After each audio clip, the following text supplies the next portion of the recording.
ces temps de campagne présidentielle, le Conseil constitutionnel publie tous les mardis et jeudis les parrainages obtenus par chaque candidat à l'élection. On a donc officiellement pour l'instant d'un côté un candidat non déclaré en la personne d'Emmanuel Macron. Il a ses 500 parrainages. De l'autre, des candidats déclarés qui ne les ont pas encore. Une situation qui paraît paradoxale, un système de parrainage qui est par ailleurs régulièrement contesté. Bonjour Bruno Daugeron. Bonjour. Vous êtes professeur de droit public à l'Université de Paris-Descartes et spécialiste de droit constitutionnel et de droit électoral. Le système des parrainages, il a été instauré en France en 1962. Pourquoi et dans quel but ? Il a été instauré au moment où on décide de recourir à l'élection au suffrage universel du président de la République, bien qu'il existait également, c'est peu connu, dans l'ancien système. Et on le fait pour tenter de trouver un équilibre entre cette volonté de consulter directement les électeurs que voulait le général de Gaulle pour se passer des partis qui faisaient un obstacle et qui risquaient de remettre en cause les nouvelles institutions fondées avec la Ve République. Mais on le fait également pour essayer de trouver une sorte de filtre qui permettait d'éviter des candidatures qui seraient jugées fantaisistes ou, comme le disait le général de Gaulle, qui auraient risqué de mettre la pagaille. Mais c'est un filtre restreint à l'époque, puisque c'est simplement 100 signatures. Alors quelles sont les règles ? Les règles, c'est assez simple. Elles ont évolué, bien qu'elles aient évolué au fil du temps. Y compris le nombre de signatures, comme on vient de l'entendre. Y compris le nombre des signatures, puisqu'on commence en 1962 avec 100 signatures, et puis on évolue en 1976, sous le président Giscard d'Estaing, bien que l'idée était antérieure, et on les fait passer à 500 signatures c'est intéressant, pas d'élus, c'est pas ce que dit la loi, elle parle de citoyens habilités à présenter, donc 500 citoyens habilités à présenter dans 30 départements différents, sans que 10% des signatures ne puissent venir d'un même département. Pour éviter donc le localisme, il y a environ 40 000 personnes habilitées à donner leur signature, Bruno Daugeron. Oui, c'est ça. Ça fait un chiffre qui paraît assez important. Ça n'est pas négligeable, mais manifestement, ce n'est pas encore une solution si idéale, puisque un certain nombre de candidats, plusieurs, réguliers, des grands candidats, se plaignent chaque fois, et à mon avis, sans mentir et sans chiquer, d'avoir des difficultés pour récolter leur signature. Et oui, parce qu'on dit en ce moment, puisque c'est la saison, qu'aucun candidat n'a été empêché de se présenter à l'élection présidentielle du fait de la non-obtention des signatures, c'est faux. C'est faux, il y a dans l'histoire des candidats qui ont été empêchés de se présenter. Je peux vous donner une petite liste établie par deux de mes collègues qui vont prochainement sortir un ouvrage sur cette question, Frédéric Auvillois et Christophe Boutin, qui portent le nom assez intéressant des parrainages ou comment les peuples se donnent des maîtres. Et ils établissent la liste. Ils établissent la liste des personnes qui n'ont pas pu se présenter. Par exemple, Ramayad, elle avait obtenu 353 signatures, Henri Guénaud, Michel Alliot-Marie, Oscar Temarou et même d'autres candidats, d'autres partis politiques. Jean-Marie Le Pen.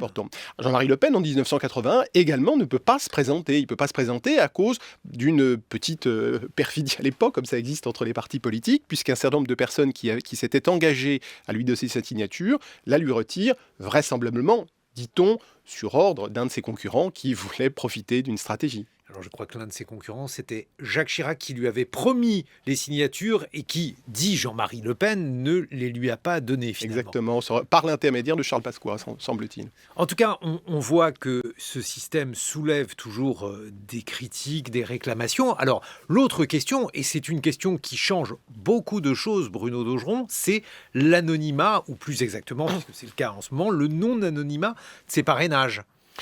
Oui, ça change beaucoup de choses parce que cette affaire de parrainage, c'est assez compliqué parce que ça peut empêcher le débat. Si un certain nombre de candidats ne peuvent pas se présenter, ça peut également le parasiter, mais ça peut aussi le saboter. Et ça peut le saboter parce que l'anonymat, dont on part du principe qu'il est normal que les gens qui veulent présenter un candidat soient publics, parce que c'est une responsabilité, peut avoir des conséquences assez néfastes dans la mesure où des pressions peuvent s'exercer sur eux. Donc le message officiel est de dire « vous devez être responsable de la personne que vous décidez de soutenir et de présenter, parce que vous êtes des élus justement responsables ». Mais l'autre côté de la chose, c'est qu'évidemment, en donnant son nom, on n'est pas forcément invité à soutenir un candidat qui ne dépendrait pas de son parti politique ou qui est moins populaire ou moins aimé, si vous voulez, ou moins porté dans ceux qui font l'opinion. Mais alors c'est François Hollande qui a décidé de rendre ces parrainages non anonymes. Qu'est-ce qui s'est passé, Bruno Daugeron? Non, les parrainages ont été anonymes dans une seule période, c'est-à-dire avant 1962. Entre 58 et 62, du temps du Grand Collège, ils étaient anonymes. Bon. À partir de 1962, même du temps des 100, on les rend publics. Mais ce qui s'est passé, c'est que la règle à partir de la loi de 1976, quand il y en a eu 500, c'était que ces parrainages soient publics, mais tirés au sort dans la limite de 500 pour chaque candidat. Ce qui fait qu'à la fin de la campagne, enfin à la fin du moment de récolter les parrainages, le Conseil constitutionnel tirait au sort et publié. À partir de 2016, Donc pas la totalité, si j'ai bien donc pas la compris. totalité, pas la totalité. C'est ce qui change quand même un certain nombre de choses. Parce que là, le message, c'est vous parrainez, vous assumez. Vous parrainez, vous assumez, vous devez le faire publiquement, exactement. C'est ça le message. Et ce qui change, c'est que non seulement l'intégralité sont publiées, mais maintenant le Conseil constitutionnel, depuis cette loi organique de 2016, eh bien, publie 2 fois par semaine, tel le goutte à goutte, voyez, le nom et le nombre de parrains qui sont présentés. Et évidemment, ça change tout. Ça change aussi le message, parce que bien souvent, on entend dire parrainer tel candidat, non pas parce que vous avez envie de voter pour lui, mais parce que vous considérez que c'est important pour la démocratie qu'il y ait une pluralité de candidatures, Bruno Daugeron. En fait, c'est pas ça quand même.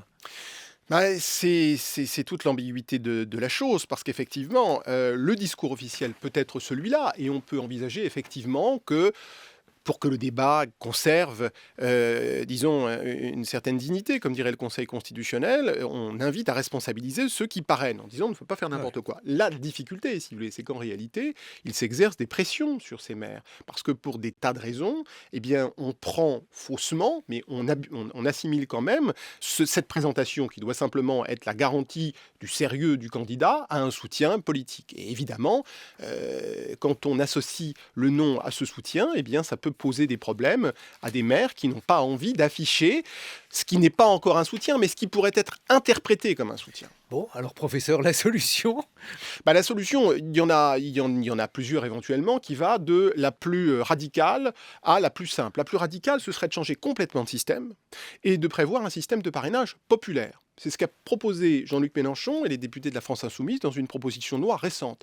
Ça peut être 500 000, ça peut être 100 000 comme ils le proposent. Aujourd'hui, on nous demande notre identité pour aller simplement dans un restaurant via un QR code, ça ne doit pas forcément être difficile à contrôler. La solution intermédiaire, ça pourrait être une à laquelle j'ai pensé moi, c'est-à-dire élargir considérablement le collège en mettant des gens qui sont moins susceptibles de pression. Les conseillers municipaux, par exemple. Les conseillers municipaux, vous n'avez plus 40 000 ou 50 000 membres, mais vous avez quasiment 500 000 personnes qui sont susceptibles de présenter un candidat et ça change tout. Et enfin, la dernière solution, peut-être la plus simple et la plus radicale, ce serait tout simplement d'en arrêter avec l'anonymat et de rendre ce parrainage totalement anonyme, ce qui rendrait sans doute plus de liberté et plus de tranquillité à ceux qui sont amenés à parrainer. Mais qui poserait évidemment la question, encore une fois, du fait d'assumer ou pas ces parrainages.